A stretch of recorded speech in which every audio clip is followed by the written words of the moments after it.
अब शरीयत में 4 लोगों पर नमाज माफ है।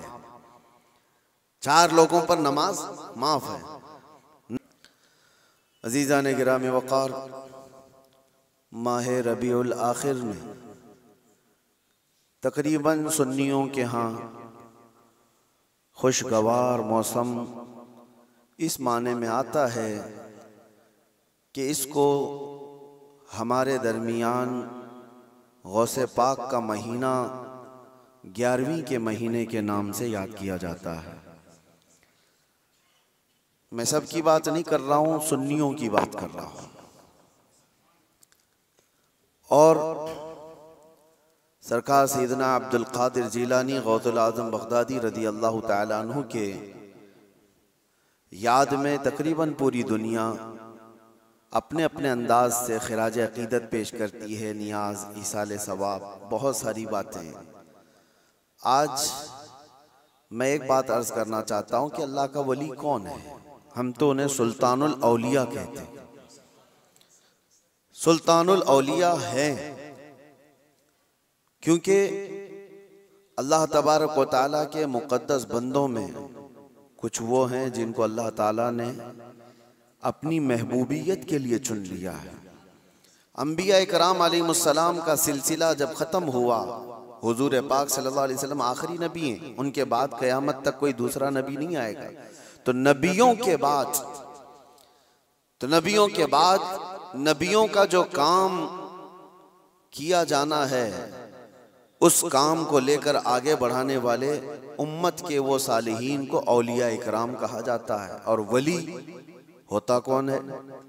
वली का कोई ख़ास चेहरा, ख़ास लिबास या कोई ऐसी चीज़ नहीं बताई गई, लेकिन कुरान ने कहा इन औलियाउहु इल्लल मुत्तक़ून, अल्लाह के वली सिर्फ वो होते हैं जो मुत्तकी होते हैं। और मुत्तकी कौन होता है? मुत्तकी किसको कहते हैं? तक़वा वाला। ये अरबी का लफ्ज़ है। मुत्तकी किसको कहते हैं? उसकी बहुत सारी डेफिनेशन है। एक चीज़ मैं बताऊं, हुजूर पाक सल्लल्लाहु अलैहि वसल्लम ने फरमाया कुछ चीज़ें हलाल हैं, कुछ चीज़ें हराम हैं। हलाल भी सबको पता है ये हलाल है, हराम भी सबको पता है ये हराम है, जो वाज़ेह है, जिसमें कोई शक नहीं। लेकिन हलाल और हराम के बीच में कुछ चीज़ें ऐसी हैं जिनके बारे में शक होता है कि हलाल है कि नहीं है, हराम है या नहीं।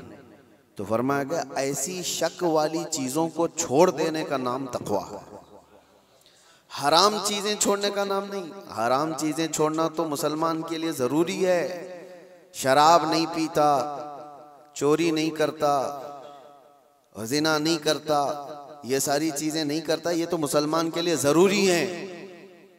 लेकिन चंद वो चीज़ें हैं जो हराम और हलाल के बीच में मशकूक हैं, उन चीज़ों को भी छोड़ देने का नाम तक़वा है। और तक़वा दिल से होता है।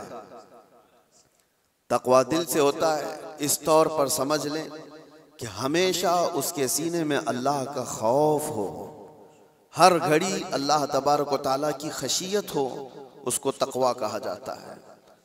तक़वा और तक़वे के बगैर कोई वली नहीं होता। तक़वा सबसे बड़ी चीज़ ये है कि तक़वा कराता क्या है? ठंडियों में बिस्तर छोड़कर खड़ा हो जाता है बंदा अल्लाह की इबादत के लिए, तक़वा है। रात के वक्त वो जब लोग सो रहे हों, ये रब ताला के हुजूर खड़ा हो जाता है, ये अल्लाह का खौफ उसको बिस्तरों से उठा देता है, ये तक़वा है।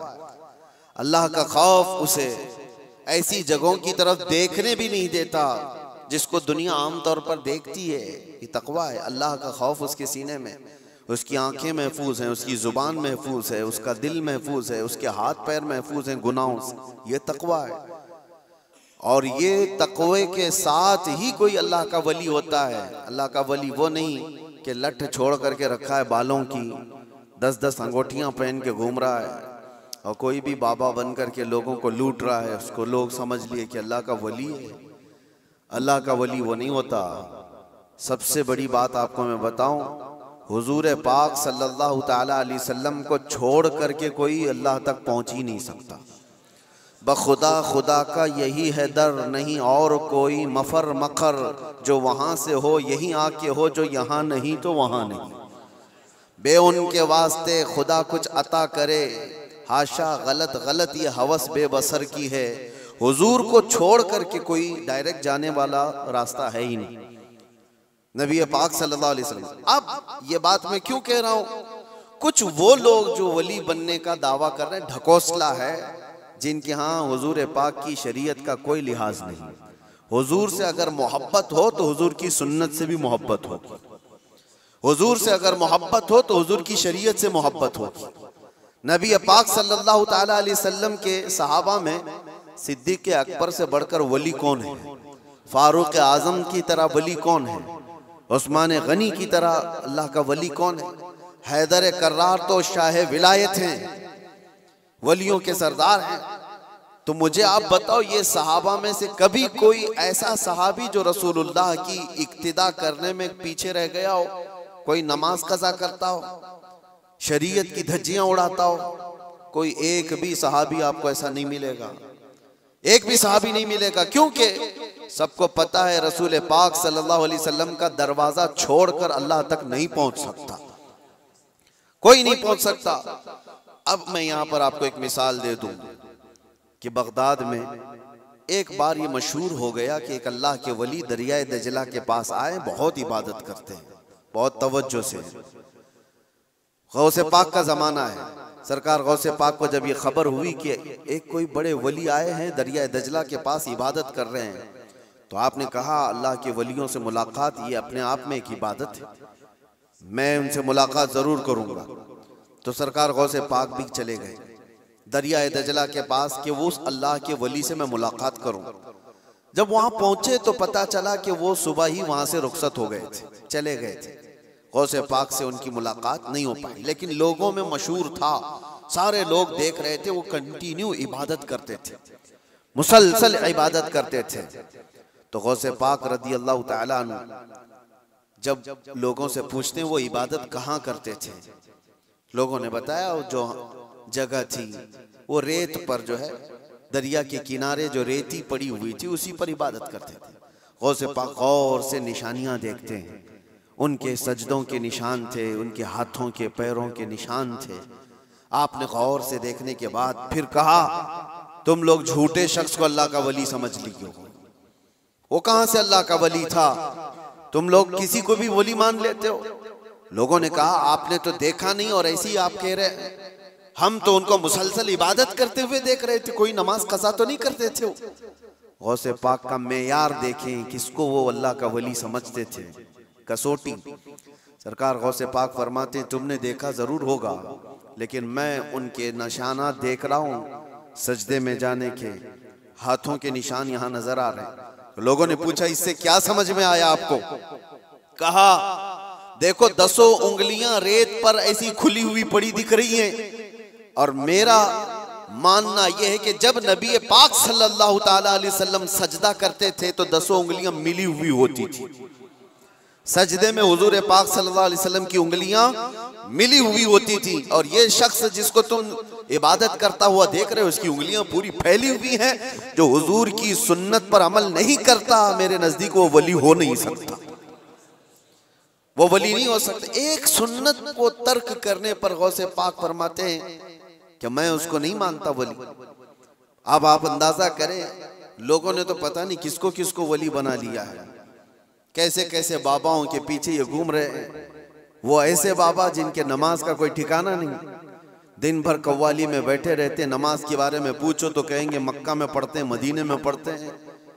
कुछ वो भी हैं जो दिल की नमाजों की बात करते हैं। ये सब शैतान है।